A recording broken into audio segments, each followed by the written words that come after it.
All right. Hello, everybody, and welcome. This is episode number 6 already of the Bearded Gear podcast. I'm joined today by my buddy Ray from Everyday City Carry.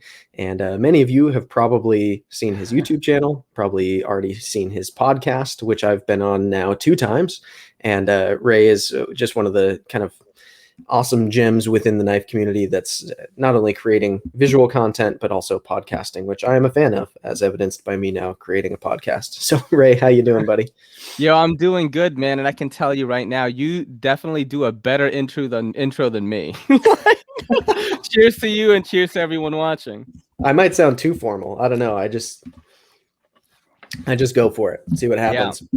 I feel like I always wanted opportunities in life to be like a speaker at something where they like say your accolades before you come on stage. I don't have any accolades though, that like zero. So if that happened to me right now, I'd be host because I'd be like, this is Jake from Bearded Gear and he uploads videos on the internet. Like, I don't know what I have no awards or anything, but I always want to like kind of set the stage in that way because I always think it's cool when you say people's accomplishments. And you're one of those people who's been podcasting for a long time in the community. You're one of the almost pioneers in the space. How long ago did you start podcasting?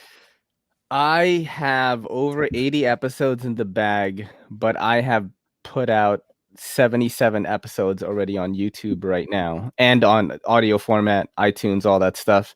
So I want to say like at least a year. If I've been doing one a week, right? Does that make sense? Am I doing the math right on this? How many weeks are in a year? 50 something? 52, I think.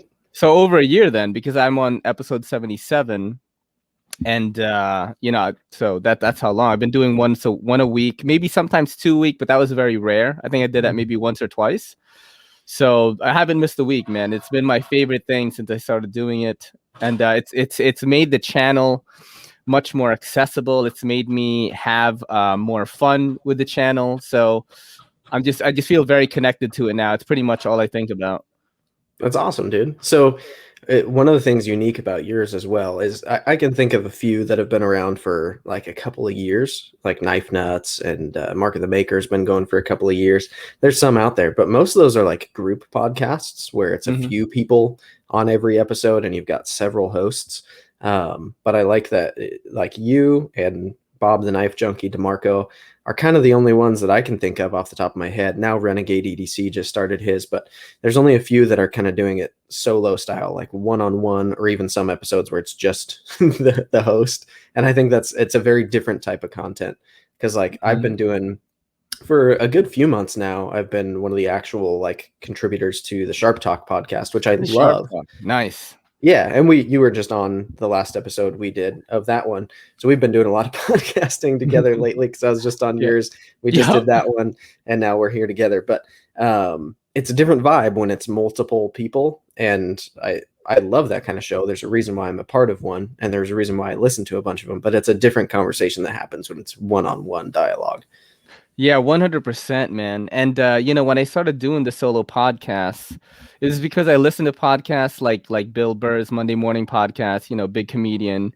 And I kind of like loved that he could just riff for an hour on everything, whatever he was into, and people were tuning in. And I was like, I wonder if anyone would listen to this. But I got to tell you right now, after I started doing my podcast for a little while, it was mostly solo. I didn't have anyone as a guest until episode 10, and that was Kelly, my fiance. So it was like kind of cheating, you know what I mean? I love it. She's a person, it counts.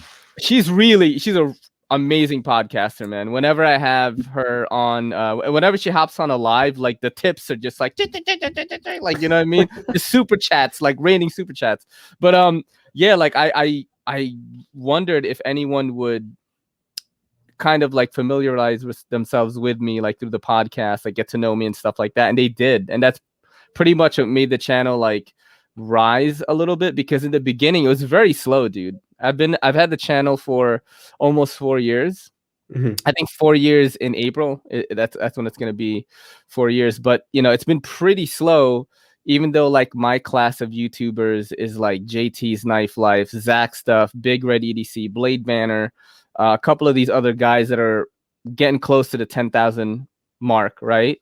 But I just got to 2,100. You know what I mean? But it's like, but I think now like it's starting to catch that like there are what my goal was to reach people in the knife community that were a lot like me. And I knew there wasn't going to be a lot of people like that, where I'm kind of like a casual fan, but I'm also looking at knives and preparing EDC kits to carry every day, but I'm not using it like crazy, like really Yeah. flipping it, maybe cutting cardboard, maybe, maybe, and the off chance someone needs something cut, like I'm there, like a superhero, you know what I mean? Like Batman just appearing out of nowhere, like I got that, like Right. flipping it, looking at it, and maybe cutting something rarely is the most use I get out of my knife. So, how it carries in the pocket, how it feels in my hand, and how it flips is the most important thing to me. The steels and all that stuff is I don't want to say like the last thing on the list, because it is important to me. Like when I see S35VN on a knife, it makes it feel good inside. I always say that. But it's definitely not what I'm looking for the most. So I wanted to reach people, like-minded people that were like that, who may also have other interests like video games, anime, all this other stuff that I'm into. And I'm starting to feel that I'm finally like getting those people in now. Yeah, I think there's something to be said as well for like establishing a foundation of the people who do follow you, and that foundation really being true to the type of content you want to make. Like I noticed when I first started my channel, I got a lot of kind of unsolicited or semi-solicited like feedback from people who were telling me to do it a completely different way than what my vision was for the channel, because that's what they'd seen on other channels, and so they think, oh, this is a new knife YouTuber. The way I can help him is helping him understand how to conform to what the norm is, when that wasn't my plan. And I'm not saying those people like had the wrong intentions or anything, but it was important to me to like create some level of consistency in the type of content that I make, establish that I'm going to ramble. I'm not going to just show you the knife. Like it's going to be vlog style. You're going to be seeing my face more than you're seeing Yes, the blade. Oh, we're did you come back. back? I'm back now. Yes. Sorry, I saw you froze for a second. Anyway, I was Yeah. just trying to say, I wanted people to understand early on the way I wanted to make videos was the way my channel was going to be. And there Mhm. was definitely quite a few people who I think like subscribed because I was a new knife channel, and then they realized that the type of content I was making wasn't what they wanted. And to Mhm. me, it's hilarious when those people A, like announce their departure, but B, I I couldn't really care less because they're not the follower that I want. Like I want the people who want to see what I want to make. I don't want the people who are trying to tell me to make what they want. I'm not here as that channel to just serve like what the people say in the comments section they want. Yeah. I'd rather do it the way I want to do it. So I think if you've created your consistency and people have come to know who you are, what you make, the way you approach it, now the people who like stick around are really in it, and that's way better to grow off of, having that base underneath you, than just having a fluffy following that like has a different expectation of you than what you really intend to do. No, true. And I feel like the people that tune into my stuff now is like just hardcore into EDCC like content. Like I fuck up so much in my content, like all the time. I forget what things are, and I literally ask in the video for people to chime in to tell me what it is. I've messed up like saying what materials are, but I pretty much say that, look, if you're gonna come here to get like the most in-depth review from like an expert, that's not why you're here. If you Right. want to laugh a little bit about some knives, about some crazy guy in New York City that's like Asian, that's like into knives, just being kooky about it, that's why you come to my channel, and the podcast, of course, is the other thing. But yeah, I kind of pride myself into doing into knowing that I'm doing something different. That's what I really like about you, dude. And your last video freaking inspired me, bro, inspired me, son. Oh yeah, which model did you get? I don't got that that I'm not mommy gonna stock There's no knife. wrong answer. I'm not judging I you. got the M50. I got the M50, but I did already have a Rode Video Mic Pro, and Okay. I did my first video today with it, and like it was a little too overexposed because I didn't know what to do, but it's definitely looked better, and also it cut the time in. Dude, it was so fast for me to make a review because one, I'm using the Rode Video Mic Pro, don't have to do this crazy setup anymore. I'm Mhm. not editing audio separately anymore. So and this camera just connects to my phone. I just transfer the files wirelessly. It's so sick. And like I've got like the second screen, like you know what I mean? It's That's a the game flip changer. away. Yeah, so vlogging with that is gonna be good. It's light enough that I can hang it on my little like arm thing that used to hold my phone because Mhm. the screw is the same. So, but it was your video that did that. I was watching. It was a finch. I forgot which finch it was. The Cimarron? Yeah, and I was like, yo, the quality is so good. The quality is so good. And I gotta, I was like, I have to do something. I just got my New York State refund. I didn't even get federal yet, so I'm still gonna be rich once it comes. And I was like, let me just grab this camera. It's what Backpack B uses. It's Mhm. what Tri-State EDC uses. Moose's Gear Guru Review. They all have it, they all love it. And I was like, let me just go for it. You know what I mean? And I did, and dude, I love it, man. Like, thank you for showing me the way. I think quality was the thing that was kind of lacking for me, because I have to be excited to make the content too. You know what I'm Mhm. saying? And now I've got that fresh. Like I shot like 2 reviews today. Like that hasn't happened in a long time. So it was Yeah. awesome. Yeah, I was lucky. So just like 2 weeks ago, maybe even less than that, a guy that I'm friends with on Instagram, he used to be called Notorious Plunderer. He just changed his Oh name yeah, to yeah, WSPL is his new handle or something like Right Slice Pry Light or something. yeah. Anyways, he recently changed it, but he's in the UK, and Mhm. he messaged me after one of my videos because I notoriously, if you watch Kyle from DTOM's Mhm. like parody of me, there's a Yeah. part where he's like shaking the thing to get it to focus the whole time, and I was doing that constantly because Mhm. my focus was just set up to eye track, and it wasn't Yeah. set to prioritize the stuff that I put in front of me and all these like little things that were changeable, but I just never took the time to dig in. I Mhm. just basically had my camera set up on like the auto settings, which it has so much more capability than that. Yeah. So finally, he kind of walked me through some things that I should adjust. And for like a couple videos, I still didn't quite have it right. And then that Finch video and the ones I filmed that same day were like when I finally got it. And so now I'm Yeah. super happy because Yep.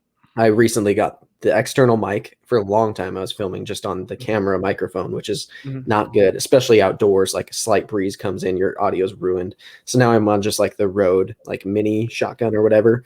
Yeah. And I Video got like, micro. yeah, I think that's the Yeah. one. Yeah. And then I got a clamp so that I can hook it to my tripod because otherwise it blocks the screen that comes up on my camera goes right over the top, and Yeah. that's where like the hot shoe is or whatever it's called. Yeah. So Yeah. yeah, The hot I've shoe. recently like figured out my setup, so now it's much like more dialed in, and Yeah. yeah, it makes such a big difference, especially the way that I shoot content because it's not uncommon for me to shoot 5, 6, 7, 8 videos in a day, and like if my setup is complicated, that's Mhm. just not gonna happen. I'm not gonna get that many videos done. I got goosebumps right now knowing that like I have a friend that's gonna be going through the shit with me because we both have we both have gear that we're like messing with. We're excited because like everything looks so crispy. Like I didn't even have my lights on in my kitchen. I have like crappy lights. I'm like shooting Mhm. my cats like on the ground. I'm like so hyped, bro. I'm so hyped right now. I'm so happy that I got it.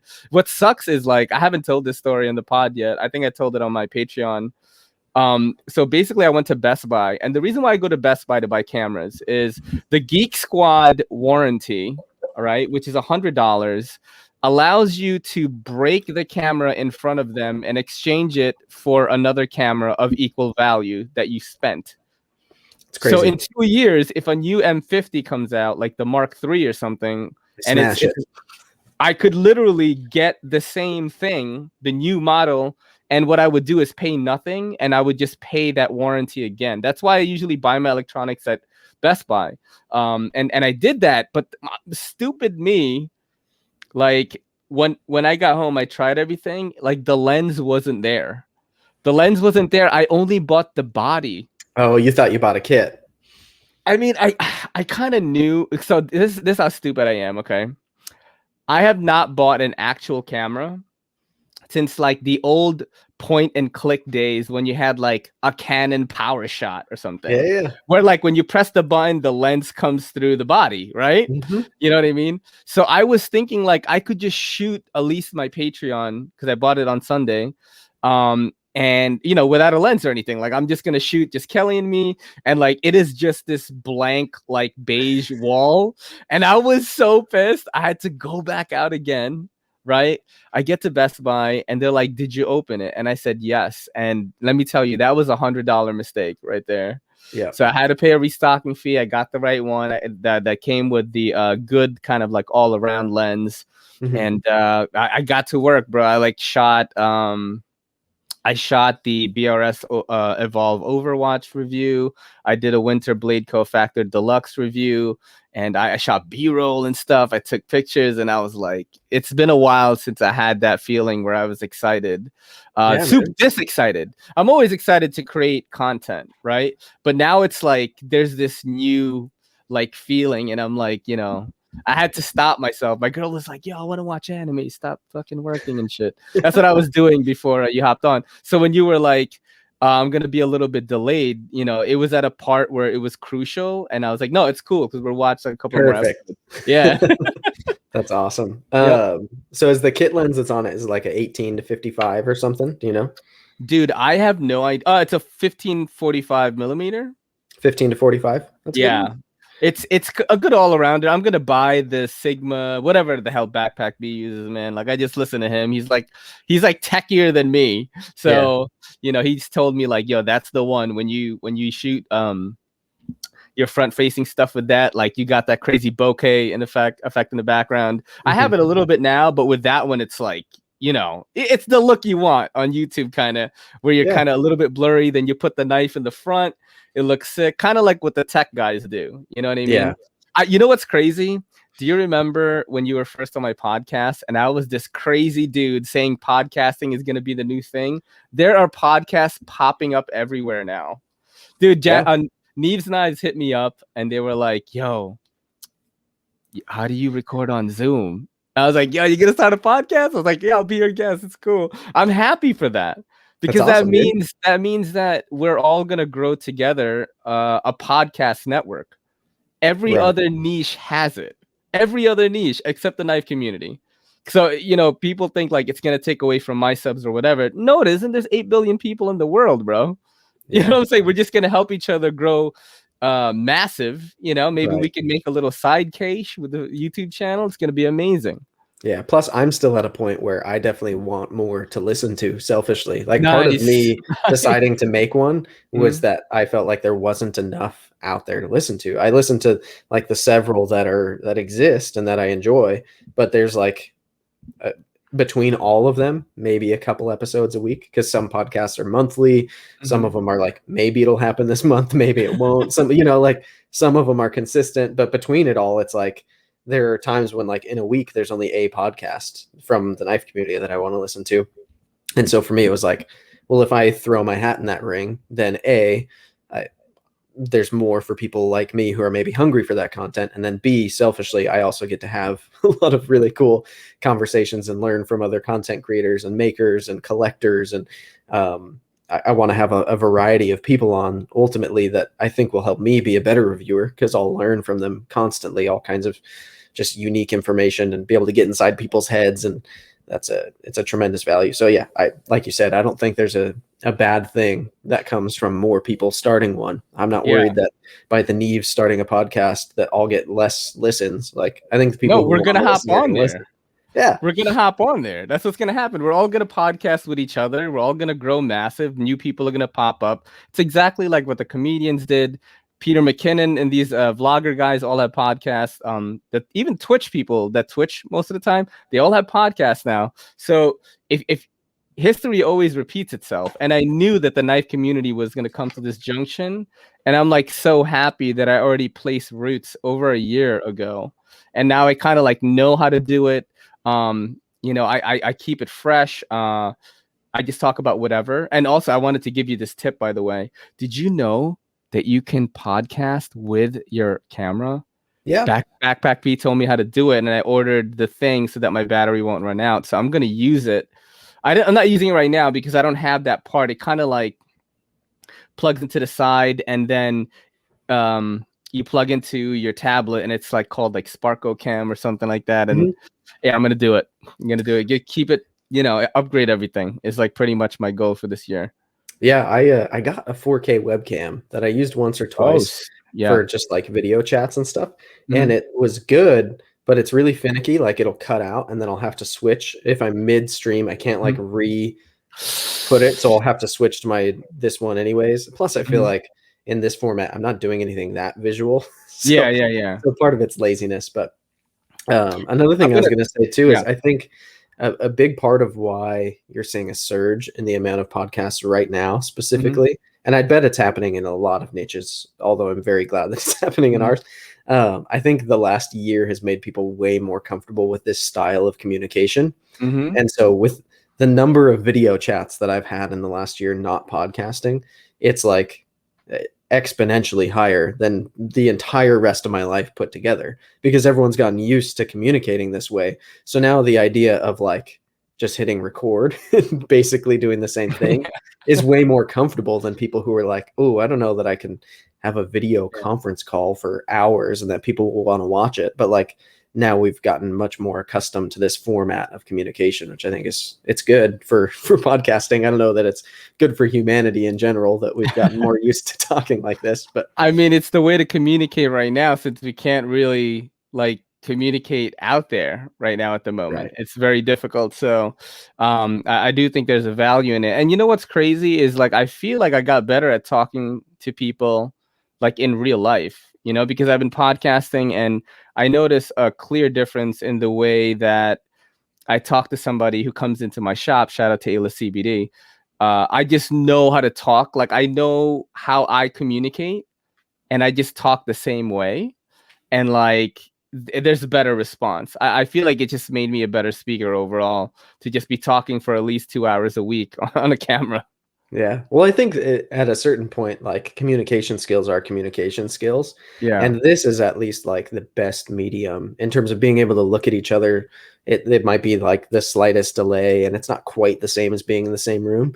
But in general, you're still reading the other person's facial expressions, some of their body language, and you can tell when you're losing the other person. Whereas like if you're on the phone, a long silence is more tolerable because you don't see what's happening, like if their face just goes blank or whatever. Yeah. And so it's way better than texting or emailing or even a phone call to be able to like have the video element. And Yep. I think even when it comes through on audio, conversations are probably uh, better to listen to when the subjects can see each other talking, which isn't always possible. Like the podcast I did with my buddy MB about Chris Reeve knives, we couldn't see each other because he Mhm. likes to remain pretty anonymous based on just for what he does for work. But yeah, I think Yeah, some it's people do the top down thing, man. Nick Shabazz, mild mannered EDC, just I like that style also because what ends up happening with me is I like talking about knives, but usually what happens on my podcast is I just get into something else and yeah. my brain just works that way. What Nick does is like he'll just start opening knives on the table and like I'll see it and I'll be like, yo, what is that? You know what I mean? Mhm. And I like that style too. Do you have any thoughts on like doing a live with your podcast? Yeah, so I'm still playing with the format of like how I want it to go, schedule and cadence wise. Yeah. Because I've Because been it's out doing right away. That's the only problem. So right. like I this week, last week, I released 3 podcasts in a week, which is like insane. right. Insane. I would never do that. But since I wanted to try the live, I was having fun with it.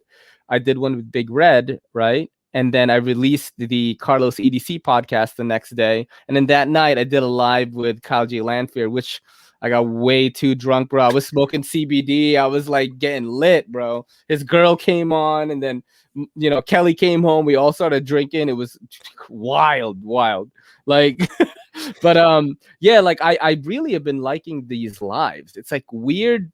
Like I'm talking to somebody, and then someone will say something funny, and then both of us will read it because you can flash it on the screen, like Knife Hmm. Junkie. Yep. It's fun, bro. It's fun, and plus that super chat cash is not bad. Yeah, I haven't set up that angle of YouTube yet. I know when they Mhm. rolled it out, it was like, "Do you want to set up your?" Because You have it. basically, it's kind of like Patreon, but in YouTube, right? No, so the super chat thing is literally one click. Like I'm gonna show you. I'm gonna send you a screenshot. of like where to go. You go to YT Studio on your Uh-huh. computer, and then there's like one spot. You click on it, and you literally just activate it. Oh, Ah. have you monetized? That's the Yeah, question. yeah. No, I've been Okay, monetized so if since I you hit 1K. yeah, so if you monetize, then there's like it's in the same section. Mm, And once you click that, it basically allows people to, like give you money so that their comment will be seen, right? gotcha. Yeah, And yeah. it's crazy because the first live that I did, I was just by myself. I was just trying it out, and then Kelly came in. I was just riffing with her, but it seems like the funnier we made it, like the more tips came in because Gotcha. people were getting a laugh and a reaction out of it. So they would just send like LOL, like I can't believe you said that. And Right. it was just a fun way that I've never experienced with my audience before because I don't really do lives. And now like I'm probably gonna do live once a week. Like it's so awesome, dude. Yeah, I've been meaning to, especially like coming into 2021, I want to do more lives, both on Instagram and on YouTube. And see, I thought because a while ago they rolled out that portion of YouTube monetization where you could set up like basically a Patreon type of end of Yes, it. memberships. Yeah, I didn't do that because I already had Me Patreon. neither. Mm. So I assumed that the super chat thing was part of that. It's good to know it's not. Now I can Mhm. feel like a webcam model and hop on and see what people throw at me while I'm posing for them. Take off my shirt and see what happens. I But know. um, yeah, no, I like Dude, the you idea can of do a doing live. super chat. You can do a live chat where like if somebody donates 1,000, you shave your beard or some shit. That's not happening. For a grand, That's so crazy. not worth it. But I'm just saying, like it's just a fun thing, and I podcasted with you what like 3 times now. This is the 4th time. Like you're Yeah, because we definitely did. a good speaker, and like I'm glad that you started a podcast, bro. Like you had to, man. I appreciate it, man. Yeah, it's fun, Hmm. and it's just fun because it's also kind of limitless and like the type of conversations you have. Here we are podcasting about having a podcast, which is funny, but maybe there's people listening who are thinking about starting one.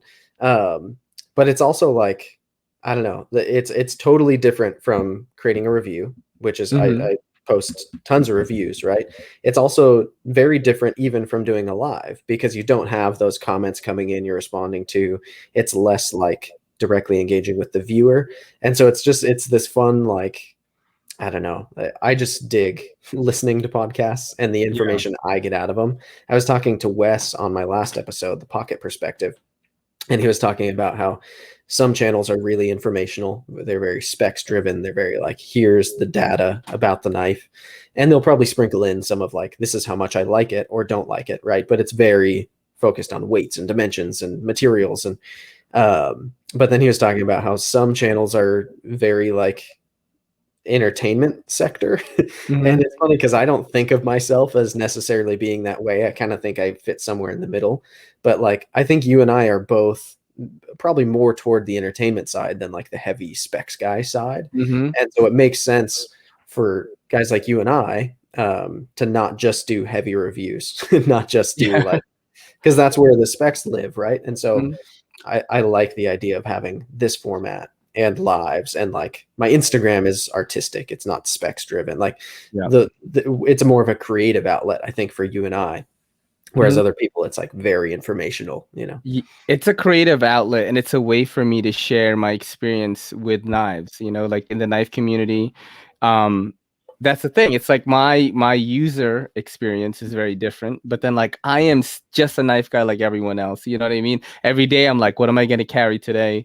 This one's good. Oh, but I'm going to go do this thing, so maybe I should use this. Like I have those thoughts too, or like, oh, I'm gonna go into a sketchy area of town. Maybe something's gonna happen. I have to like think about those things. And not that that's my primary use for it, but I do think of those things. Or like maybe I'm gonna go to someone's place and like I'm not want to necessarily carry like a huge knife. You know what I'm saying? I just want to have something cool. Maybe I'm gonna go to some type of small gathering, and I still want to have a knife on me, but I don't want to be crazy and be labeled as that crazy knife guy, even though I already am, no matter what. They're just like, Ray, we gotta cut some. And I'm like, you motherfuckers always need me, Here but, we it's go. make fun of me, you know what I mean? It's like they can't cut the strings to open the cake up, like, Hmm. so I'm there. But yeah, that's my thing. It's like, especially with Instagram, it's like, another where for me to share my experience. So like every platform that I'm on, including TikTok and Twitter, Instagram, YouTube, it's just a way for me to share an experience. And on each platform, I share my experiences differently. Like it's different in each thing. Like I try not to use the same picture even or the same clip in each thing because Mhm. I feel like the rules are different. Yeah. In order to succeed on TikTok, you can't do what you do on YouTube, and vice versa. So, I just love playing in all these little arenas and like seeing how far I could get in each one. And I just happen to be a knife guy, so that's how I play. It's a hard thing to um, it's a hard thing to explain. I think this is the first time I've explained it that way on a podcast.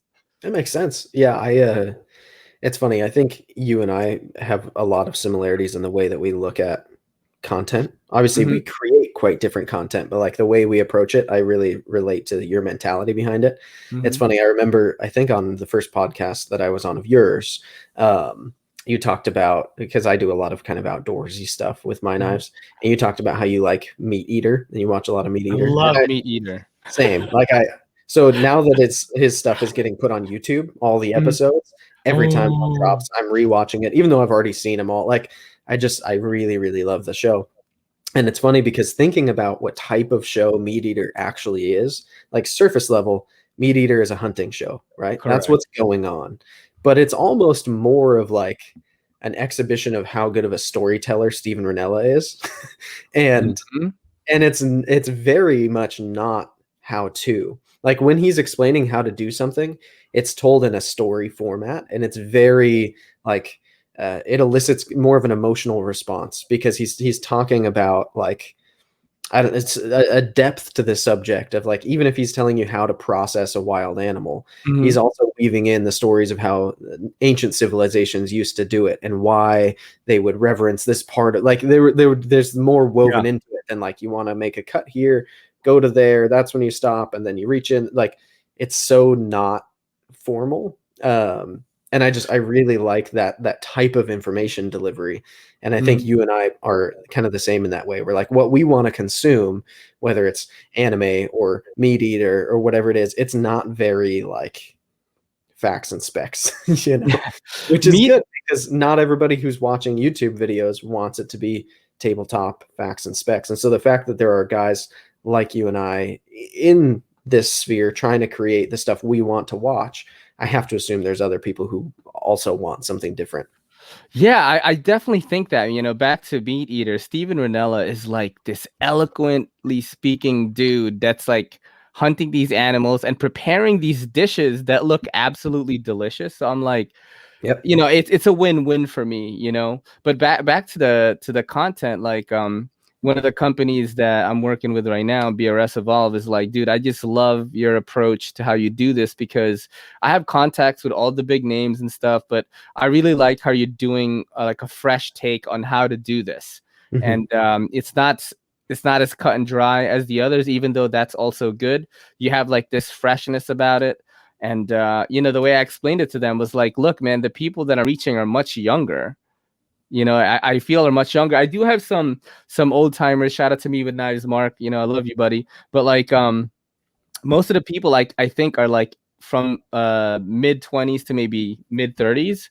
Hmm. And like, they all do like the same stuff as me, like anime, games. They hit me up on Instagram, they send me an anime clip or something. And it's like I'm reaching these younger people that are going to be the heavy buyers in about 10 years. Maybe Hmm. even younger. I think on TikTok even younger than that. And like, if you look at it as like if you look at your YouTube content as a business, like maybe right now it doesn't make sense to try um to reach those people, but in 10 years, like what's gonna happen?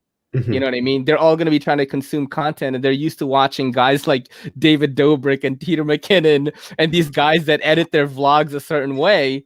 And they're going to want knife and EDC content, and they're going to go to people like you and me. They're Hmm. not going to want to see just regular tabletop stuff. They're going to want the guy that's kind of has a personality, is kind of doing things a little different, kind of like what they're used to. That's really what I'm banking on. I mean, is it gonna work? I don't know. I mean, I feel like it's starting to take shape now, but dude, I gotta tell you, the beginning of 2020, like midpoint, I was really starting to question myself. I was like, why my view counts are so low? I just spent 6 hours on that thing. And then I was like, I think I had Metal Complex on, and I was like, you know what? I am just gonna put out content and not try to make it as perfect as I normally do, and just have fun making it, just put up as much as I can, but like still have energy like reserved to hang out with my fiance, you know what I mean, like not burn myself out. And I think that's what's been working now. And yeah, I'm just really happy with where everything is right now, where it's been super slow like last year, but midpoint I was like, oh, something's going on. When did it happen for you, by the way? Because I remember I had you on my podcast, you were around like floating around 800 subs. Was it always just like a steady trajectory where people just riding with you and finding you on YouTube like easily, or did you ever have a point where it was like a slow down a little bit? Because it seems like it's doing pretty good, bro. Yeah, no, I think so. When the hardest point to achieve any growth is when you're brand new. Obviously, when you've got no subscribers, the people who are subscribing to you either know you, or like it's rare that you capture those people, right, and get them to hit subscribe. It's just psychologically there's something that feels better about following something that already has a following. And you can see that on virtually any platform. Like the more followers I get on Instagram, the easier it is to get another follower. The more subscribers I get on YouTube, the easier it is to get another subscriber. But that said, my YouTube kind of climb has been pretty consistent. There's certainly some upticks when I do like a really cool giveaway or something that draws new people in. But then you sometimes see some of those people fall off after, which is what it is.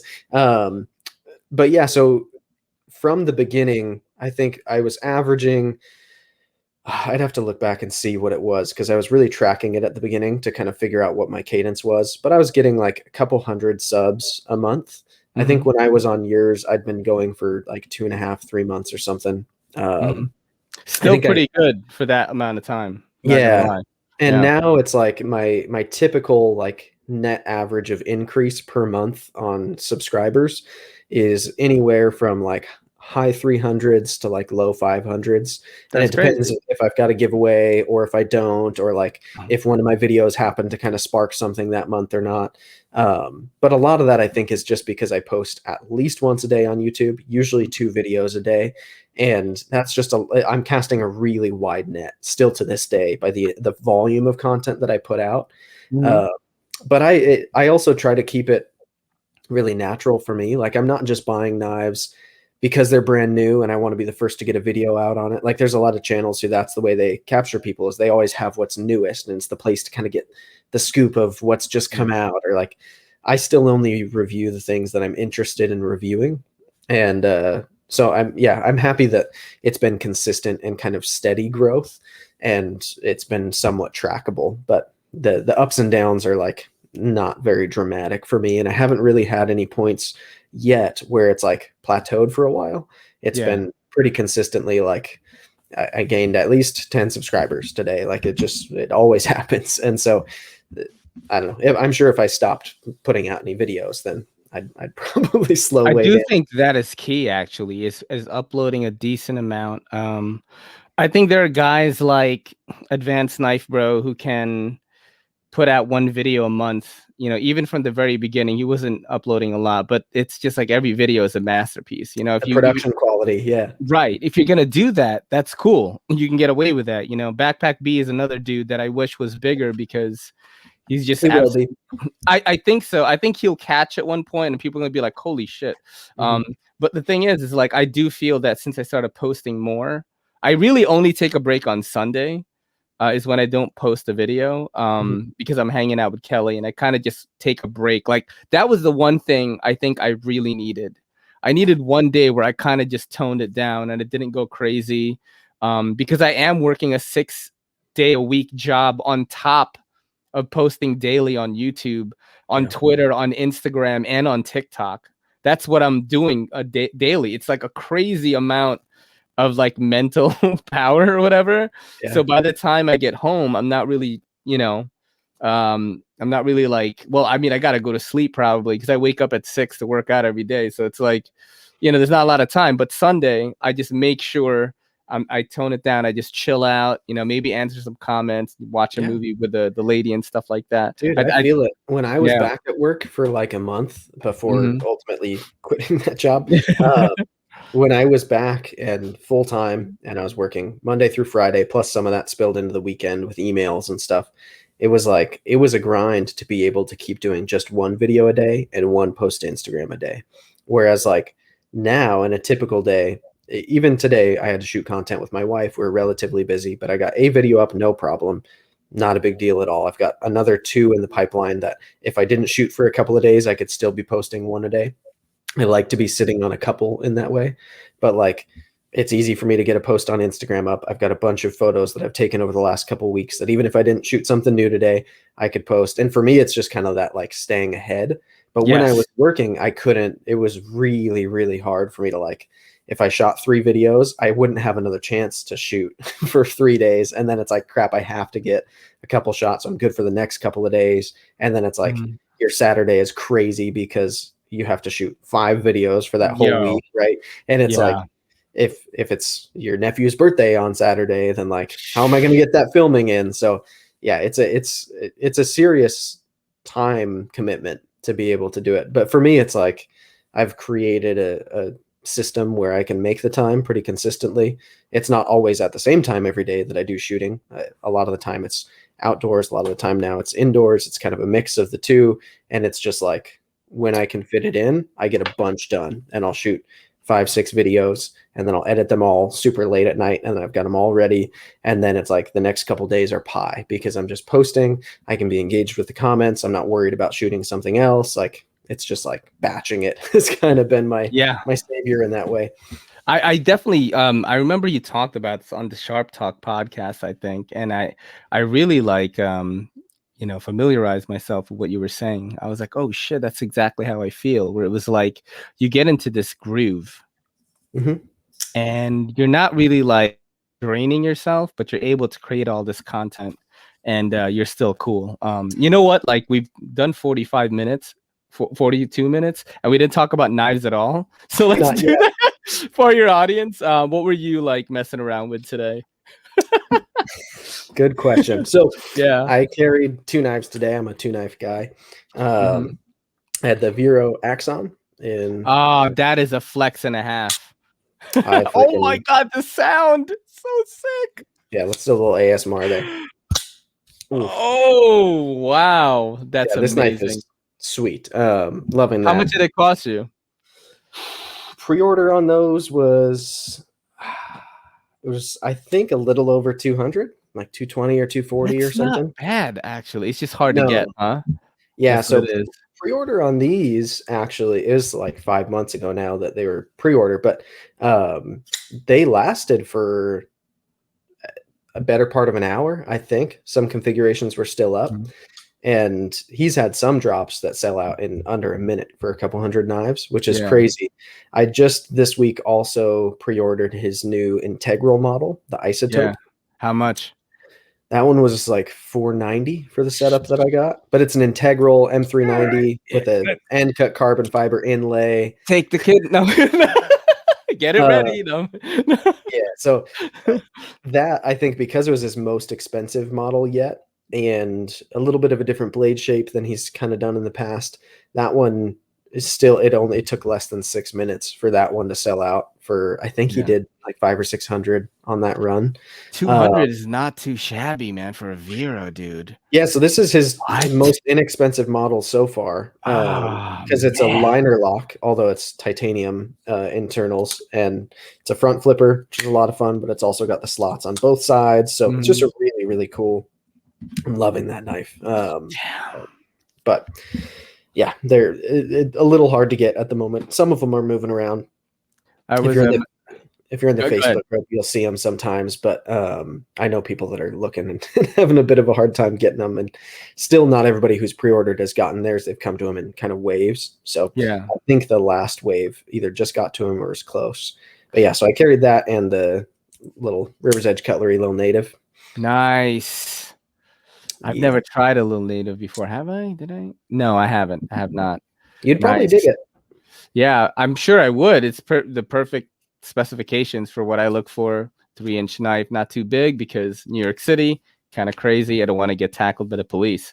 Um, Yeah, but yeah, so actually, speaking of police, I was messing around with the Kershaw Launch 11 in my house today because I'm going to be giving this away, my 2K giveaway. So I rad. don't carry this ever. I'm not even supposed to have this in my house, I think. Are you not But allowed to own them in New York? I have no look, man. You know, like New York City knife laws is the same color as your shirt. It's gray, bro. It's Yeah. gray because I don't know. I know the blade length is fine, but Mhm. because it's an auto, I'm not sure. But because of the fact that I'm not sure, even though I've never used or carried this knife, is why I'm giving it away. Yeah. Eugene Kwan of Dashboard Reviews, he actually owns a knife shop in Cali, and he was like, "Look, I've got extras of these," and he gave me a great deal on it. And I think he said like 70 shipped or something. And I was like, "Yo, Mm. let me get it." And then, I got it, and I was like, "Holy crap, this is so cool!" But I'm never gonna carry this just in the fear that if I do get frisked or something, he'd be like, "What the hell?" And they go like this. They're like, "This is a switchblade," you know what I mean? Yeah, So, so in yeah. California, you can own any automatic, and I've Mm-hmm. had plenty here in the house. And Mm-hmm. then whether I carry them or not is kind of a wink wink thing, but you're not supposed to carry one unless it's I think the legal blade length requirement is like 2 inches, like the tiny Uh-huh. The even microtech the you could carry probably. so Yeah, the that small UTX microtech. 70, oh, mine's in the Mm-hmm. other room, Yeah. is the regular version is still too long. Oh. They make a Cali legal one, which is like an even smaller blade on Mhm, it, but you can do, I think, like the new mini Troodon, what I call the mhm. Chodon. The Chocho. That one, that one is Cali legal, I want to say, and then like the Exoset, the money clip one, that one Mhm, is. But I feel like those tiny little OTFs, like I don't know, it just doesn't do anything for me. So mhm. again, it's a wink, wink, whether or not I ever happen to have one accidentally leave the house in my pocket. But I I haven't had remember I any. was watching Joe Rogan's podcast and Reggie Watts was on, and they were like smoking weed, and then Reggie Watts is like, "Yeah, you ever seen this?" And he takes out the Cali Legal Microtech, the OTF, and he was like, and my mind just like exploded because first of all, he was talking about like some Benchmade cigar cutter that he was using, and Yeah, then I was like, "Oh, there's so much EDC stuff in this episode," and he gives it to Joe, and Joe goes like this. He's like, "What are you doing? You robbing people?" And I was like, "Oh man, like what the fuck?" Dude, you're a hunter. You should know this stuff, like yeah. what the fuck. But it was really funny that I got to see that. I actually I screen recorded it and then I tagged Microtech in it, and then they Mm, liked my story or whatever. I was like, look, you showed up with Joe Rogan's, bro. that's They're awesome. like, yeah, Yeah, that's the goal, bro. I want to be Joe Rogan of EDC, man. I would freaking I, love to like one I day be want on this podcast. I know. No, I mean, it's like what I want to do with mine is like be able to bring people outside of the knife community that the knife community is also going to think is cool. Hmm. You know what I mean? Like how Joe started with just comedians and now he just has everybody. It's Yeah, kind of like that. It's like I try to bring like some gamers and stuff, and like I have a couple of other people in the works that like might be interesting. And that's what I want, because I don't think knife people are just one dimensional. Like we only like knives. We like, the more and more I do my podcast and the more lives I do. Like my girl like asked on the live one day, and there wasn't that many people. I think it was only like 15 people in it. She was like, "Oh, what anime should Ray and I watch next?" And it was just like hordes of, like suggestions. And I'm like, yeah. knife people don't ever talk about this ever. So, and then we ended up watching one of the suggestions today. So that's my goal, is to like, just, bring in some more like entertainment that we normally don't get. It's kind of like how I do the Are You Garbage thing. Yeah. It's just a cool way to get to know knife people that like we never would have played if I didn't listen to that podcast. But it's a fun one. People love playing it, man. I'm glad that you I played. had a I good think time doing it. I always go like this, like Bearded Gear and Backpack B were like rich kids, bro. Like like Bearded Gear had a lake, like a river, like house or something. No, I didn't have No, a he had river like house. no, like a houseboat. What was it? Boathouse. Oh no, we didn't own a houseboat. We would go houseboating in the summer. Yeah. I was like, they're just chilling like on the boat. It was funny. It was funny when you told me that. I thought it was very cool. Dude, I think I'm gonna houseboating is the release best. your episode comes out next week, I think. Oh, killer. Yeah, this Yeah, will go yeah. live this Oh Wednesday. snap. We're So gonna mine do will it. be live before yours. No, that's gonna be amazing, I think, dude. I think Yeah, that's gonna be a really good thing. we're filming this Monday night Yeah. on the first. So yeah, it'll go live on the morning of the third. Dude, This one. today feels like a Sunday for me because I normally go to work today, but Mm. it was like there was like a blizzard in New York Oh. City. And you're like, what's a blizzard? Have you ever seen snow before? Yeah, yeah. Like when you were like 10? No, Like when? I lived in Michigan for a little Oh, while. okay, So, okay. yeah. So you know cold then, of course. Yeah, no, Yeah, Michigan is I've been cold, bro. outside in like -46. Yeah, no, Oof, it's it's real cold in oof. Michigan. Yeah, it was 20 inches of snow today, so people just couldn't like get out. And we actually closed my shop. We usually don't close. So I didn't have work today, and I feel like I'm all discombobulated. I'm thinking today's Sunday, but it's actually Monday. But I yeah, feel you. I do think it's a good thing that we're releasing the you'll release yours on Wednesday. I'll release mine on Friday. We should do a cross like YouTube community posts with each other. I'm gonna do that. Yeah, dude. Yeah, Yeah, it'd be awesome.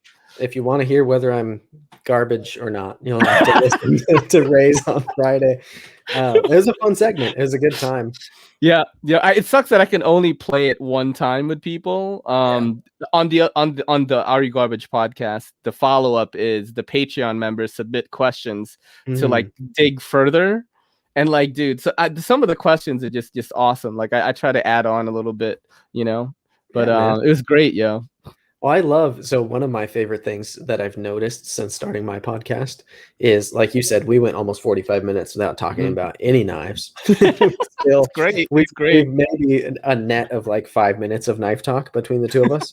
But all of my episodes have kind of been that way. I guess the dive into Chris Reeve knives was pretty knife heavy because we were like staying on a subject. But anytime that I've had guests, it's like it's way more natural conversation than that. And yeah, I don't know. I just think when I listen to an EDC focused podcast, I'm almost more there for like the general entertainment value, right? Because if I want to just be learning about a knife and deep diving into it, I'll watch a tabletop review.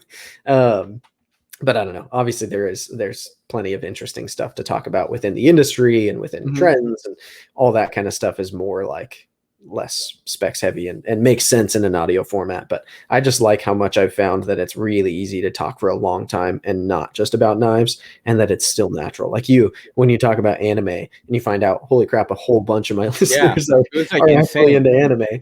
Blew my mind. And the one with Kyle J. Lanfear, like it was crazy. Like we talked about OnlyFans for like 25 minutes. Oh, geez. I've never been on there, but he was like, yeah, my girl does OnlyFans and all this crazy stuff. People were like chiming in. And then I barely remember what happened, because I think like after the 1 hour mark, like I usually just do one drink a podcast, maybe like 4 ounces of whiskey or something. Yeah. And then he finished like a giant. I mean, Kyle is 6'8". It's a big so dude he's a big dude. He finished like a glass of whiskey like this. He just killed it. And he was like, look, I usually don't drink vodka, but I've got some right here. And he was just drinking it from the bottle. And I'm like, I kind of have to drink with him. Then my girl came home. She got wine. I had a CBD joint. I was like smoking, and like pretty much the end of it, like I don't really know what happened. I know I ended the podcast, and then people were commenting on my YouTube the next day, because I posted a video, an unboxing, and they were like, dude, I have no idea how you're even functioning right now after last night. And that kind of stuff doesn't happen in the knife community, really. You know, so it makes me happy to know that I'm just doing something else that maybe people might be into. I don't think a lot of the old school people are gonna like it, but you know what I mean? Like like-minded individuals that just want to see funny stuff will. Yeah. I imagine there's a certain part of it too where it's like if you're imagine you go to Blade Show, which I haven't gone yet. I've gone to California Custom Knife Show, but that's just like a one day on I guess they do it 2 days, but I live here, so I'm not like flying out somewhere, staying in the hotels. But like Blade Show, you hear about like the pit and there's like all this Yeah. like stuff. And so I imagine in some ways, like that thing you did with Kyle or like the long form podcasts are kind of more like what happens when you've got a couple of knife guys who have become friends or have just met each other and they're hanging out like in a forum that makes sense to be talking about Hmm. anything and pretty openly.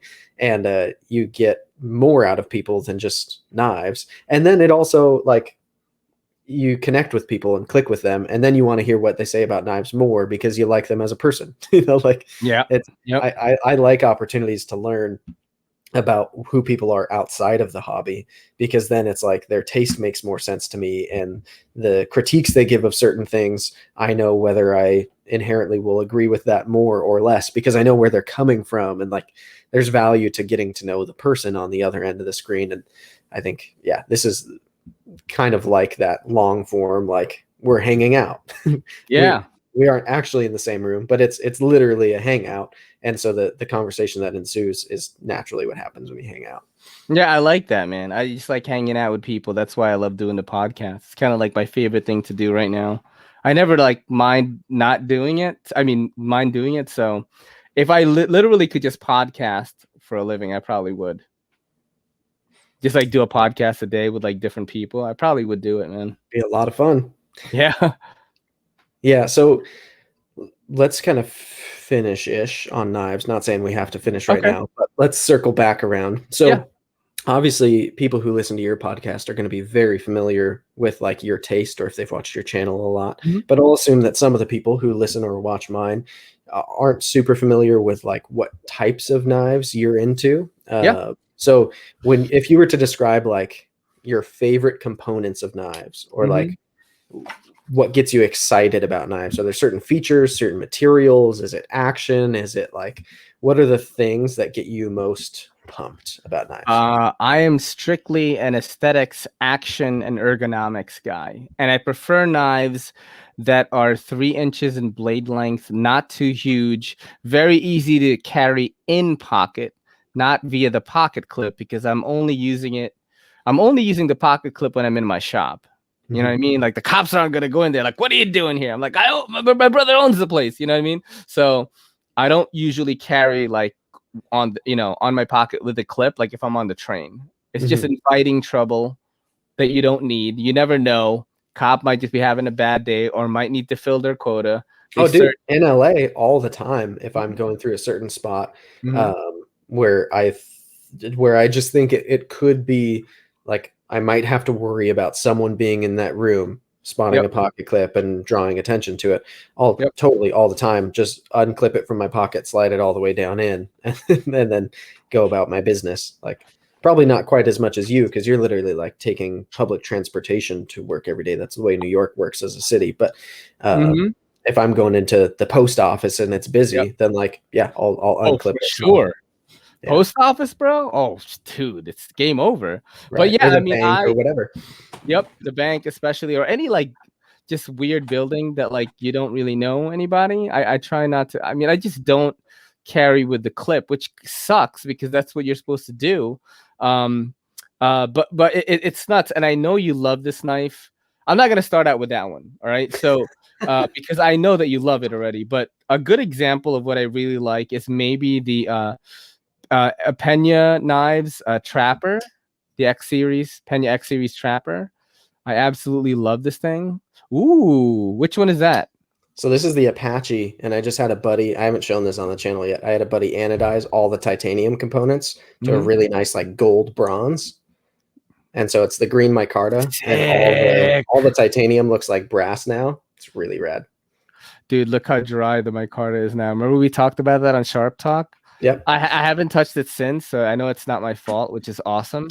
But yeah, I really like this knife a lot just because it's pocketable, it's modern, traditional, good One of my action, favorites. I love it. good ergos, just everything good about it. It looks good too. Like even tonight, people are like, ah, that's cool. But so one knife that I didn't think was gonna check all the boxes for me which is stupid because everyone loves this knife, is the Protect Malibu. I'm So so dumb in thinking that like I was like, why are people loving this thing? It just looks so plain. I And have two Malibus, and I loaned both of them out, which is rare. I try to have two it's so of this knife funny. only because Mhm. everyone's always asking to borrow it. And Yeah. then I had a couple buddies that had been patient and waiting, so I sent both of them out. I just got this one back in the mail. It's literally sitting here in the bubble wrap. But I love the Malibu. Yeah, I think this is probably for me. I wish that the blade length was exactly 3. That would make it much better for me. But this is hitting all the marks. It looks cool. It feels good in the hand. Cool materials. It's got a great action. Fidget factor through the roof. He took it out of the saran wrap. That's awesome. I love this thing. Also, one of the things that I definitely highlight when I talk about it is recess screws cut out into the aluminum.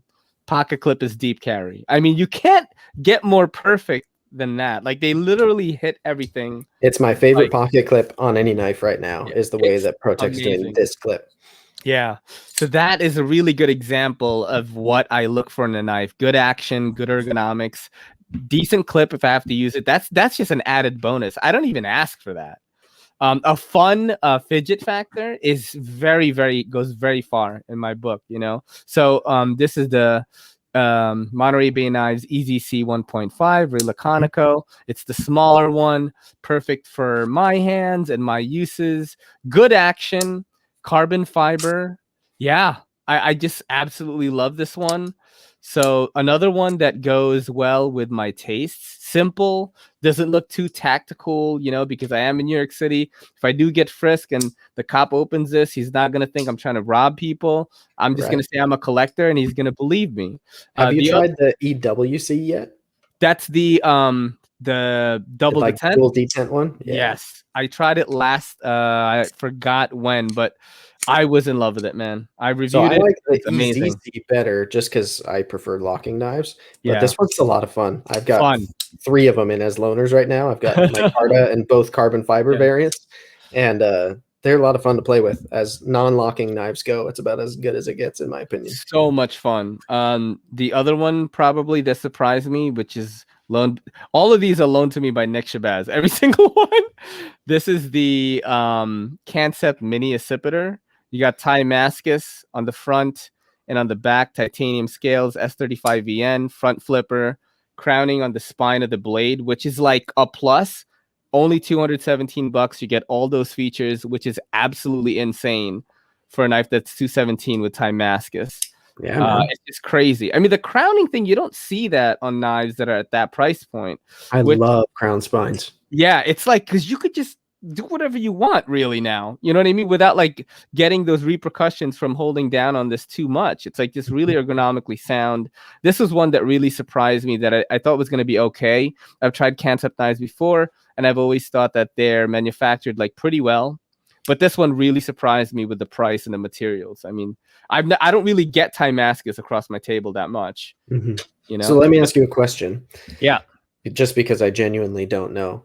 I Yeah. hear a lot of people say concept, and I Mhm. hear other people say concept.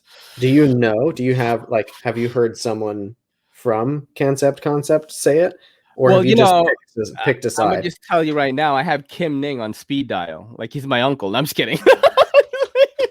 I just call him right now. No, How do you say it? I have no idea. I was thinking that the brand was trying to do a play on words on the word like concept. Mhm. And then they said concept instead. But I really have no clue. I'm just guessing this. I know that it was a bunch of folks from Kaiser. Right. There was a weird falling out with the changing of the CEO to like the CEO's son or something. Kim Ning and a bunch of other people left with him to start Concept Knives or Concept, whatever you want to say. And I have to say this about them is that I feel like the old Kaiser vibe left Kaiser and went there. Yeah. Because some of the stuff that's been happening at Kaiser recently, I kind of don't know what's going on, Right. but at least Concept is consistent with like trying to provide high quality materials with designs from Kim Ning and other people in house. And this is a perfect example of what they can do for you. Mhm.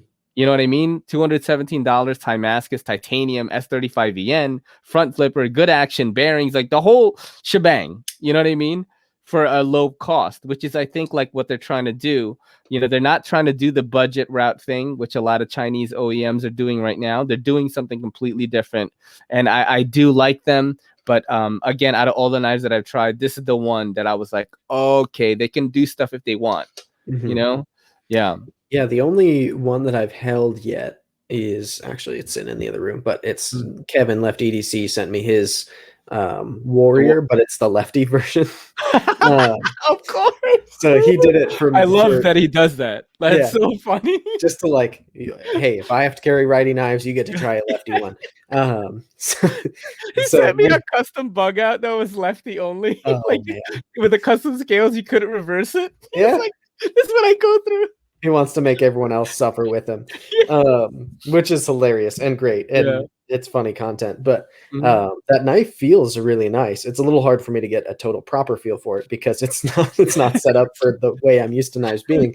But quality wise, it's really good. And Mhm. then I really want to try their Pelican model too because K Yeah. Maxrom, the designer of that, I have his Fox Pelican, which Mhm. is basically like the same Pelican design but in different size, and that one's got G10, whereas at concept, whatever you want to Yeah. call them, it's like a titanium frame lock, and Mhm. I hear really good things about it. So I'll probably start sampling them out a You little like bit here soon. G10 or titanium frame lock flippers more? More is a hard way to say I, it. Like, I've been feeling G10 liner locks a lot more lately, man. I don't know, like I just see so many titanium frame lock flippers all over the place now. yeah, Unless they're doing something like this, where it's like really special. I'm like, I've seen that already. But the right. G10 and the micarta stuff, I've really been liking a lot. I'm Yeah. like, So oh, okay. if you look at like what I post on Instagram, Mhm, it's pretty apparent that I really like micarta as a handle mhm. material. Love I just micarta. love the way it feels. I like the weight of it. I feel like it's a good balanced material for what I like to use my knives for. But like titanium definitely feels nicer than G10 to me, but I don't always want the nicer knife, if that makes sense. I don't want like the fancier knife all the Mhm, time. Some of my favorite knives to like carry and use are like Spyderco PM2, which is mhm. G10 nested. It's not a liner lock, but kind of. Um, I've got a snub nose Para 3 right here that I sharpened incorrectly. there you go. Yeah, this is like, I love this thing. This is the lightweight. So, Yeah, see, my pair of threes wearing my Carta scales that are the oh, worker very nice. scales from Cerberus. So they're like You spider still shaped. have the tip. I do. Yes. No, what's My crazy? favorite part. What's crazy? So Lefty EDC sent me this to Yeah. try to sharpen, and I sharpened it at work, and like I got it real close, but I'm not good at sharpening. I have a KME and everything, Mhm. and like something just happens sometimes when I get to the tip. I just get a little nervous and I go a little too far.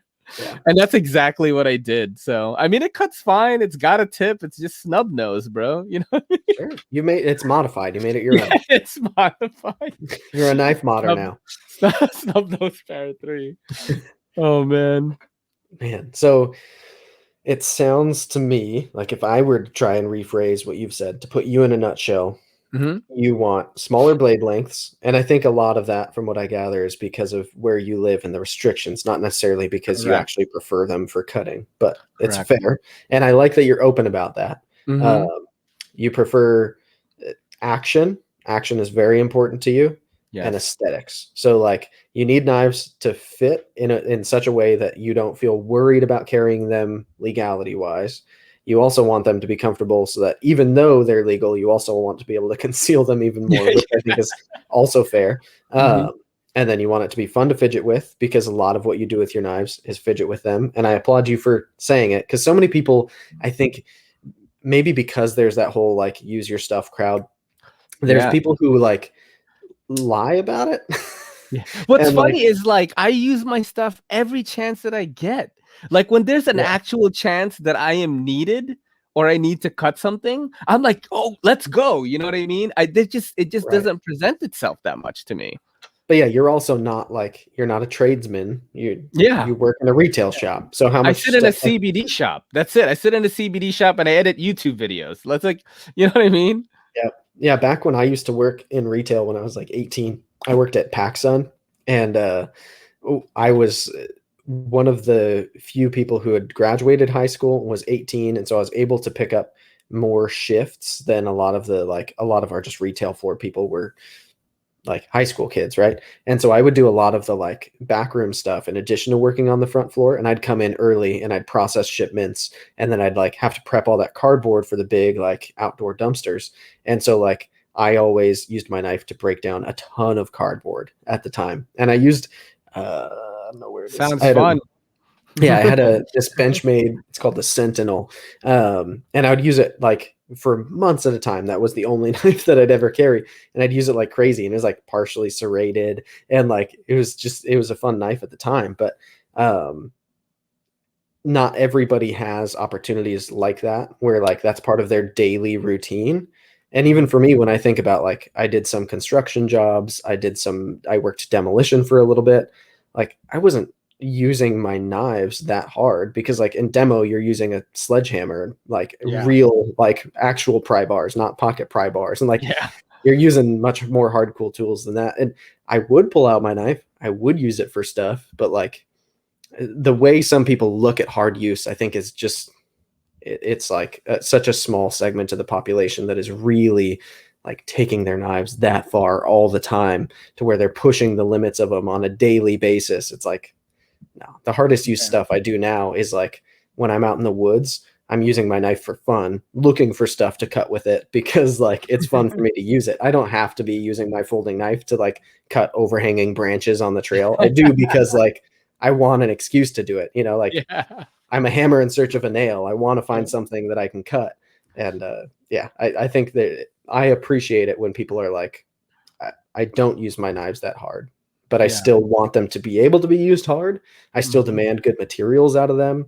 I Yeah. still want the supercar, even if I'm going to obey the speed limits. Like, Mhm.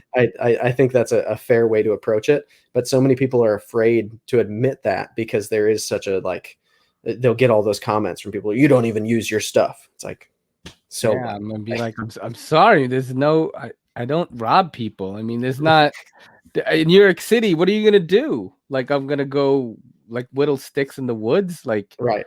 keep feathering it, brother. I mean, I'm not gonna do that out You there, could go man. just like cut cardboard for Yeah. hours just because. They're like, You know what? Once a why? month though, I have to recycle boxes and stuff, and that's a treat for me. I get to like break stuff down. I usually make a little TikTok video out of it or something, and Yeah. that's fun. I like doing that. Like I actually like cutting stuff, so that's why every review that I make, I do like a little cutting section now. You know, where I just cut stuff in it, and that's something that, dude, I can't wait, bro. That's you, man. You did it, yo. I'm like hooked now. I got the bug. Tomorrow morning, I'm gonna wake up and film another Yeah, look at review. you. You got your nice camera. You're using StreamYard now. Mm-hmm. I'm Oh, just that was, dude, StreamYard, man. Oh man, I can't believe I paid for the $50, bro. it's expensive, man. But You know what? I think you're doing 720 right now, right? yeah, So I actually think that it's better because I tried to do 1080 with Kyle, and like I think that if both of you don't have like this bomb connection, like it's gonna start being weird. Like right now, our audio is like great, dude, right. and that's the So most important thing. and part of why I do 720 is also because lazily I'm using my MacBook camera, which is 720 max. So it doesn't make any sense for me to dial it up to the 1080, but I like Mhm. having the option. Like if I ever do use it for like just me going live and I hook up my Ah, webcam and I do want it to be more visual and I want to be able to show things, then I want to be able to do the 1080. But yeah, for this, like we've hardly shown any knives. When we have, it's not like like the visual is mostly for people to see that we're here and having this conversation and be able to read our facial expressions. yeah. So like you don't need, in my opinion, you don't need the crazy quality for that. And ultimately, I think I'm gonna more try to people. get your opinion on this. How do you feel about like these tiny ass knives? That's the But Urban EDC supply one. yeah, but it has like really good materials because I don't know how I feel about it really. About the idea of putting really good materials on a really tiny knife? Well, no, not that. It's just like me, you know what? I think maybe because I'm biased because I already use knives that are not much bigger. I just thought of this right now of why I probably wouldn't use this because it's almost the same size as this. So Mhm. why would I need this? But for someone who carries much bigger, why would you need this? So I love carrying a secondary knife. I like the Lil Native. It was my secondary today. This is an excellent snapshot of what a secondary is for me. I also, where is it? Sometimes we'll carry, like, I just did my full review on the Giant Mouse Riv. It's a tiny little guy. If you put it next to the Lil But that's Native. like the same size as like what I carry normally though, right? Like what's backup for you is main for me, right? Well, let me put it next to the Apache. Yeah. So what's the blade length on the Apache? The Apache, I Three think, is seven. like, I think it's just under 3, Wait, isn't it? what? The Is Apache? it under 3 inches? I think so. What? I don't know. I'm not a specs guy, dude. Yeah, I think it's like 2.8 or something. I could be totally wrong, but Is the Malibu longer? Because the Malibu is like yeah, 3/4 or something, right? Or 3/3? yeah, the Malibu is definitely Yeah, longer. okay. Yeah, 3 inches is my jam. That's what I like to carry Yeah, usually. I think the Apache is just sub 3. To be Um, clear, not in my pants. I'm average. Super average, extra medium. Yeah, Um, Asian average. that's like me with my hand size. I always say I wear medium gloves, but I fill them out real well. It's like, I mean, Dude, I wear small gloves, bro. see, so we make fun of Tom on the Sharp Talk podcast about his tiny Yeah. hands all the time. So I get worried if I admit my hands are small, then it's people are going to think they're Tom small, which they're not that small. But um, How often anyway, do you guys do that now, the Sharp Talk, by the way? I've always been curious about that. so when I joined them, it was still twice a month, Hmm. and we were doing it every other Sunday, and it was like a couple hours each time. And Yeah. then some of the members started getting a little burnt out on it. You can probably guess I'm not super burnt out easily with the rate Yes. of content that I create. So like Yeah. doing it twice a month was not a huge deal for me, but we decided collectively for everybody it would be better to do one episode a month. So the idea was we're going to do it first Sunday of every month. I don't think we've actually done it on a first Sunday yet. Maybe we did once, but every time it ends up somebody's busy. And I think we're getting to a spot where now, like, now that that's been the expectation for a little bit, and now that we're communicating a little better between them, like in between them actually happening, like this last Sunday morning, Alex messages the group and he's like, "Hey guys, we ready to do our podcast today?" And we're like, "It's the final Sunday of the month. It is not the first Sunday of the month. What are you talking about?" He's like, "Oh, dude, I was totally ready. Just sent my wife out of the house. Like, I Oh, was ready to snap. go." We're like, "Nope, that's next week." So now, hopefully, next Sunday it will actually happen because now everybody had that little reminder we talk in between. But it's in theory should be first Sunday of every month. It gets streamed to Twitch while we do it, and then whenever Tom Oh, it ends does up, get streamed to Twitch or yeah, yeah. Google or whatever. I think he puts it on Twitch. I don't handle any of the back end on that one. I just show up and talk. But I think it's Twitch where he does it, and then there's a Discord where people will chat too. Yeah. Um, but Yeah. yeah, Cool. I came in way I had late to fun that. on They've that. been going for a while. I had fun on that one, man. I definitely I think that if you how long have they been doing it? I think so. The episode you were just on was like episode 37, I Mhm. think. And back when they were doing it in the beginning, they had like Super Steel Steve was on a lot. Dude, they had Advanced Knife Bro on there. Yeah, as a guest once though, I not was on. like, "What?" That's Alex why I is yeah, Alex has been friends with a lot of guys that's why in I the community asked for them, a long yo. time. That's why I asked him on my pod. I told him I was trying to get in good. No, and what's crazy is I talk to Advanced Knife Bro like every day now, and it's like I just know that he's so busy. Dude's got like 3 kids. I'm Yeah. like, okay, like I just that's another crazy thing that's changed for me is like I get to chat with these elites. Like Mhm. I feel like I when I first got in the group chat, I'm like, so what? Like when do I sacrifice the like children? Like you know what I mean? Like how do I get the number? Because these are like the biggest knife YouTube people, and then they're just like cracking jokes all the time. I'm like, holy shit, man! Like, am I really here? Like, you know what I mean? That's the one thing that's kind of fueled me to do more with the channel, is because like I wouldn't have been invited there if I wasn't doing something. You know what I mean? Mhm. That was like that they thought was cool, and then I thought that felt really appreciative of that. But like, yeah, they talk about Alex in there all the time, so he knows all of them. Yeah.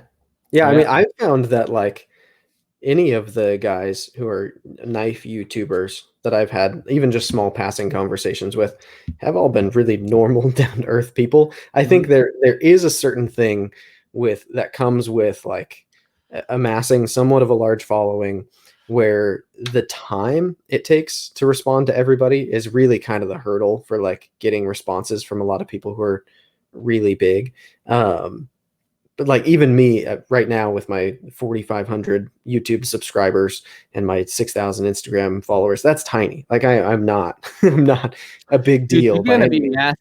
I can already tell. You're gonna be Maybe, but massive. my point is We're like all even gonna where be massive. You and me, we're gonna be looking down like ha ha let's ha do it. ha ha. That's good. Um, but yeah, so like even right now, the size that I'm at, like Yep. there are days where I don't get everything. Like if I don't have much going on and I can be on my phone a ton, then yes, I'll respond to most comments. But some of them are like I wouldn't even know how to respond to certain comments. Like it's just Dude, thank you, especially you know? giveaway comments. Oh Yeah. my god, I don't have bro. time for that. But like all the Oh, DMs that I get, for the most part, I respond to. If it's like a story reaction, I'll just heart it, because like I don't need to start a conversation based on you like sending a little fire emoji to my story. Like I appreciate it, I'll like it, but like it, even for me at my size is what I'm trying to say. It can be hard on days where I've got anything going on to stay on top of talking to everybody.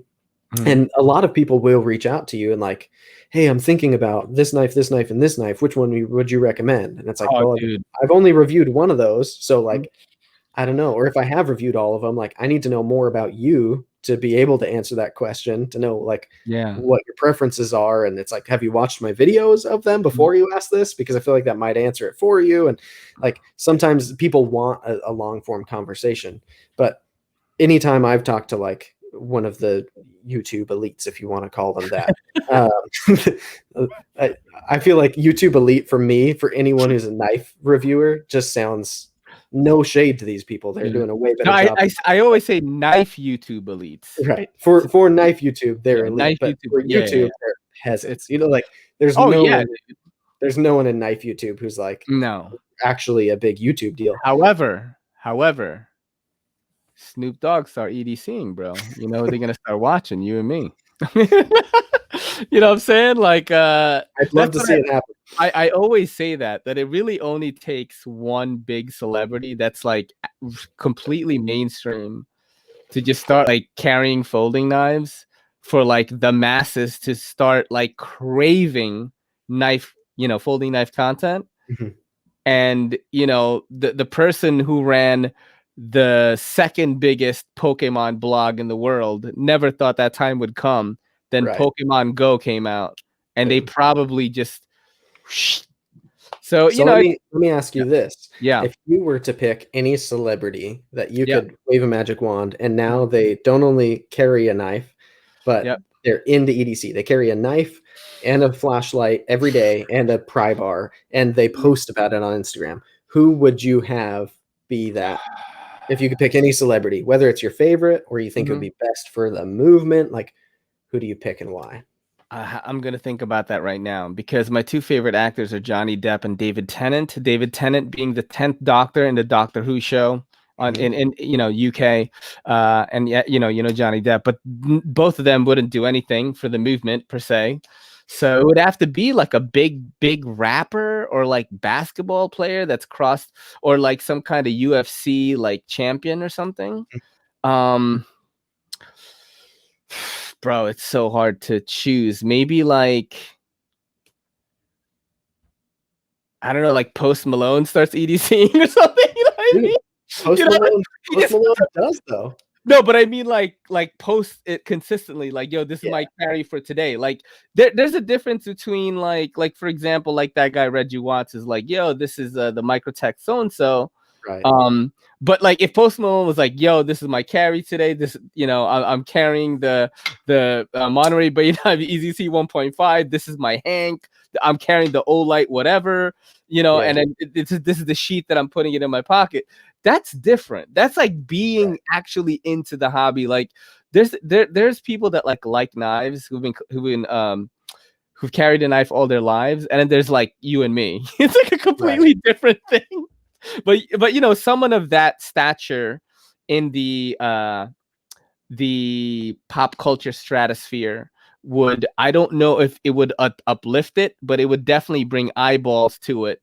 You know what I mean? Like people that are just so massive, and I don't know what's gonna happen, but it'll definitely like bring people into the hobby, like for better or worse. I'm not sure, but I do think a moment like that will happen. Yeah. See, It, even like in the Post Malone music video, I think it's Mhm. Saint Tropez. He has a microtech cipher in it, and it like does Yeah, a specific like cut shot where it shows yeah. him pull it out.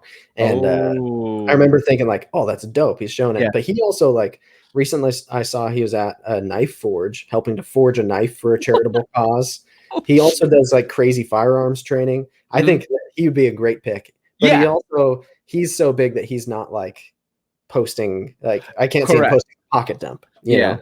But you know what I I mean? do think that's a good example.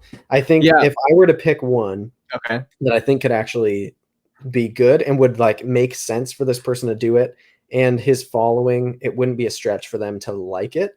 It would be like Chris Pratt because he's into hunting. Yes. He's Yes. very likable, Yeah. um, and he's like a little bit zany, but he's Yeah. also like kind of a macho dude. And so Yep. I think that could be really good. I Yep. also bet, Macho dude, religious. He covers all bases basically, yeah, I like bet across the Nick board. Offerman probably already does carry a knife every day, but Nick Offerman is too cool to like Yeah. also be doing What if it was like Billie Eilish and she's like, I'm the bad guy. Yeah, Yes, yeah. Hey, bench made. No. we'll get a bunch of sad girls starting to get into knives. With like crying like black blood tears. The mascara running down. I want to stab your dad. I'm kidding. Oh my gosh. Yeah, you're like, I should never have had this guy on. All right, so hold on. Is Billie Okay. Eilish the person we don't want, or is there someone you think would be worse for the movement than Billie Eilish getting into it? Look, she's very big right now with young people. And if you want young people to be into the community when they're older, because most of the people that really get into the hobby, right? Like full blown, like people that are looking at the trends of like what's the hot knife right now, they're following all the big companies. I want to say they're around like in their 30s and older, right? I Mhm. would think. I That's the way I feel right now. So if someone like Billie Eilish were to do it, people that are like 15 through like 25, early 30s or whatever, they're gonna start buying in 10 to 20 years, right? So Mhm. like they would be indoctrinated into it. But also I don't want like kids to just like doing a TikTok like, yeah. Right. I like, also don't know how, like like, what two the knives and like but also would that be like, if it became fashionable to have yeah, an, if it that's the was, other thing. That's the then other does thing. that also fade out? And then it's like, because a fade in could be Yeah, a good thing, but if it yeah, drops off, then yeah. that's also, it's not sustainable, So like, I don't Here, know here's whether that helps. here's what I was thinking about, right? So you know how Steel Will, right? Mhm. Kind of has this crazy like color palette in their lines lately, even from last year, where they Mhm. have like a bunch of bright colors, different configurations. And I was like, yo, it would be crazy if some like celebrity sneakerhead just started rocking like cold steels to go To with their match. fit, with their kicks. You know what I mean? He's rocking blue. He's got like a steel with cobalt mini. You know what I mean? And Yeah. I was thinking that too. I was like, oh, that's kind of dope because to us, right? Like, I mean, I guess we don't think that way, but you could, in a sense, think that knives is fashion for us. You know what I Mhm. mean? Like, oh snap, he's got that thing. It's kind of like sneakerheads with kicks. I think someone on our boy Everyday Minimalist TikTok was saying this, like you know, bro, like, why are you gonna spend $400 on like an OTF from like Microtech or whatever? And then one of his subscribers chimed in and he was like, bro, we spend more than that, you know, like we On think about, Jordans, yeah. yeah, like we think about knives the way sneakerheads think about sneakers. It's the Mhm. same thing. Like we trade it, we pick it up, you know, we like it, whatever. If we don't like it, we sell it, whatever. It's the same thing. Like we do the same thing. And that was the analogy that people understood in the platform. Yeah. So, you know, hey, I what if the two wonder, worlds? yeah, I wonder if it would almost be more advantageous instead of like the more I think about it, if you have a huge celebrity that shows that they're into EDC, Mm-hmm. I don't know how much that actually would like translate into people really genuinely getting into it. I almost think it's more like we need more mid-level. Like when I think of who actually has brought a lot of people into EDC, I think of like Peter McKinnon, which Yeah, I'm not dude, part of the pirate 100%. thing, right? Like I'm not in the Yeah. pirate gang. I don't sing sea shanties. Not that I hate those people. I'm friends with plenty of guys who do like love the pirate coins and the keys and all that. But there are a lot of people right now today in the hobby that wouldn't have been if Peter Mhm. McKinnon didn't start showcasing EDC stuff and like EDC flat lays, and that's actually brought a lot of people in. So I wonder if it's almost more potent if you have like 5 Peter McKinnons instead of 1 Chris Pratt. You know, Like like an influencer type. Yeah. I've been following Peter McKinnon since like before he hit 1 million. mhm, And like I could tell you right now, even back then to like today, I think I watched a Peter McKinnon video like 2 days ago. I forgot what it was about. I never remember anymore, but every time I watch one, I'm like, he's so fucking good at this. Like, you know what I mean? Whatever it is.